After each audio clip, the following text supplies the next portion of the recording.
Jessica, thanks so much for taking the time out of your schedule to speak to me. I'd like to start by asking, for people who don't really know, tell me, what is a lobbyist?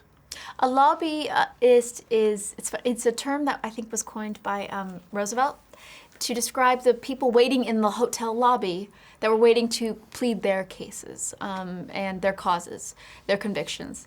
And so he coined the term lobbyists. It is someone, anyone can be a lobbyist. You can be a lobbyist. I can be a lobbyist, anyone lobbying for healthcare for all.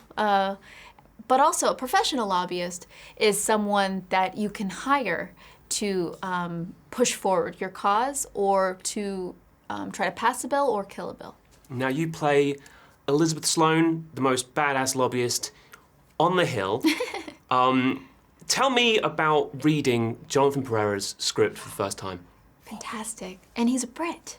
He's not even American. Yeah, I'm gonna take credit for that one. Can you believe that? A story about American politics written by an outsider.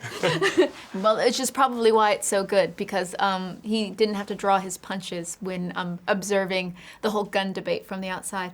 So, yeah, when I first read it, I was blown away, and I couldn't believe that this was a first-time script from Johnny. And not only did I love the intelligence and the dialogue and the inside look on American politics, but I loved the female character. I love that it's a character that shatters stereotypes of what a woman must be in our society, because actually it's not true anyway. A woman can be ambitious, she can be over-prepared and intelligent, and she can be ruthless and not apologize and not have the scene where she's telling the audience why she's that way, because male characters don't have to do that. Now tell me about Elizabeth Sloane, the ultimate modern-day Machiavelli.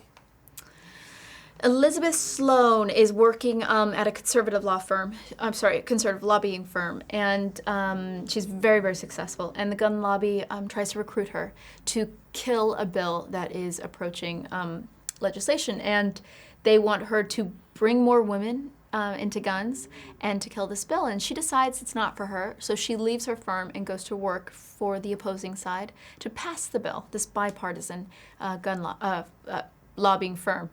And the great thing about Elizabeth is she's the most intelligent person in any room. And just when you think you know what she's gonna do, she has a few tricks up her sleeve.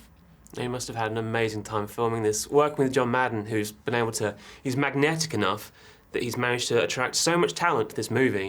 Work on the set must have been just incredible. It was so exciting to go to work every day. Stressful, because Elizabeth, in every scene, she's like teaching people and telling people and, organizing things and dominating scenes.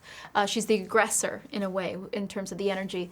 And as an actor, sometimes you just want a scene where you can like sit back and let someone else take over. And every day, Elizabeth Sloane was leading the cause. Awesome. How do you describe this film to people? It's a bit of a difficult one, I imagine, because you don't want to say it's a political film. I guess political thriller. Yeah?